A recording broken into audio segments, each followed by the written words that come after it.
नमस्ते दोस्तों, welcome to my channel. और आज हम पढ़ने वाले हैं फाइनाइट ऑटोमेटा।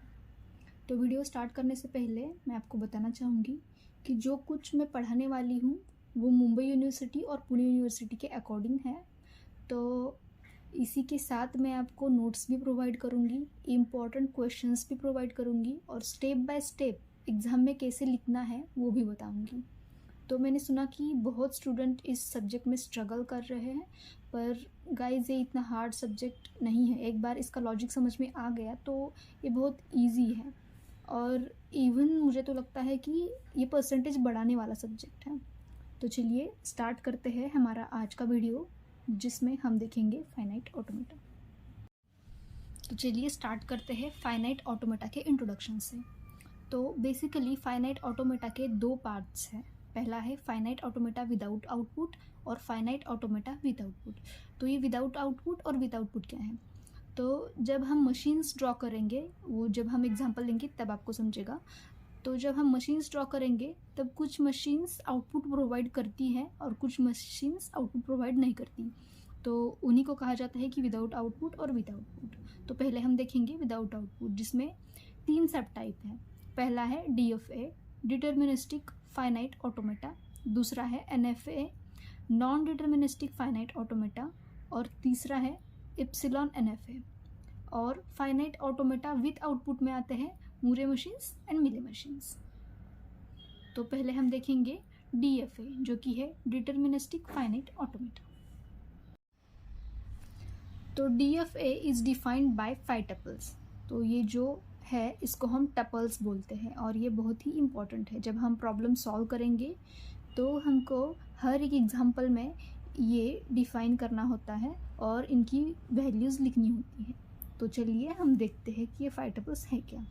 तो पहला है Q, ये दूसरा है सिग्मा, Q0, F और ये डेल्टा। हम इस सिंबल को ऐसे प्रोनाउंस करते हैं। तो चलिए देखते हैं पहला Q क्या है। तो ए देखने से पहले हमको एक मशीन देखनी पड़ेगी, जो है ये। तो हम ऐसा एक मशीन बनाएंगे जो हमको प्रॉब्लम स्टेटमेंट में दिया होगा और इसके अकॉर्डिंग हमें इंफॉर्मेशन लिखेंगे कि Q की वैल्यू क्या है, सिग्मा में क्या आएगा, Q0 में क्या आएगा और वैसे ही। तो हम देखते हैं कि ये जो है, ये 3 जो सर्कल आपको दिखाई दे रहे हैं, तो इसको हम बोलते हैं स्टेट। ओके, तो Q0, इसका नाम है Q0, Q1 और Q2। ये 3 जो है इसको हम बोलते हैं स्टेट। तो ये डिफाइन होता है Q से। तो यहाँ पे दिया गया है कि Q equals to set of finite states. तो हम यहाँ पे लिखेंगे कि Q equals to Q0, Q1 और Q2। यहाँ पे 3 स्टेट हैं और यहाँ पे दिया गया है कि Q can not be empty, वो एम्प्टी नहीं हो सकता। ओके, तो सेकेंड है सिग्मा। सिग्मा मतलब अब यहाँ देखिए, यहाँ पे जो एरो है उस एरो के ऊपर हमको कुछ नंबर्स दिख रहे हैं। देखो 0 है, यहाँ पे 1 है। तो ये जो नंबर्स है ना, ये है हमारे इनपुट। हम हमेशा इनपुट यहाँ एरो के ऊपर लिखते हैं। तो ये जो सिग्मा है इसको सेट ऑफ इनपुट कहा जाता है। तो हमारे इस मशीन में हमारा सिग्मा क्या हुआ, सेट ऑफ इनपुट क्या हुए, 0 और 1। ये नंबर्स भी होते हैं और अल्फ़ाबेट्स भी हो सकते हैं।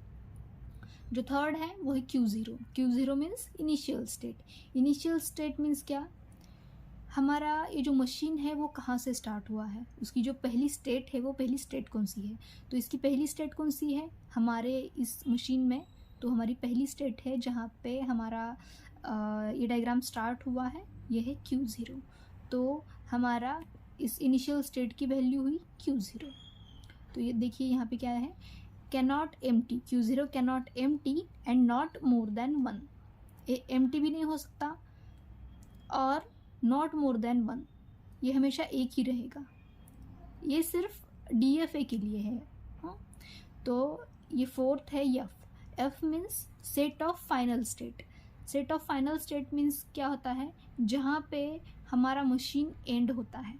तो देखिए यहाँ पे कहाँ एंड हुआ है, यहाँ पे एंड हुआ है। और जो फाइनल स्टेट है ये हम डबल सर्कल से दिखाते हैं। तो Q2 ये फाइनल स्टेट है हमारे इस मशीन में। तो यहाँ पे कहा है कि इट कैन बी ज़ीरो और मोर, ये ज़ीरो भी हो सकता है और ज़ीरो से ज़्यादा भी हो सकता है। तो ये लास्ट वाला है, इसको हम बोलते हैं डेल्टा, यह है ट्रांजिशन फंक्शन। यहाँ पे हमने दिया है Q cross sigma equals to Q tends to Q। तो Q जो है वो है ये स्टेट Q0, Q1, Q2, और जो ये सिग्मा है वो है सेट ऑफ इनपुट्स, मतलब 0 और 1। तो ये एक ट्रांजिशन फंक्शन है, ये हमको लिखना पड़ता है जब हम एग्जाम्पल सॉल्व करेंगे तब। तो जब हम DFA की मशीन्स ड्रॉ करेंगे तब उससे ड्रॉ करने से पहले कुछ रूल्स है जो पढ़ना बहुत ज़रूरी है।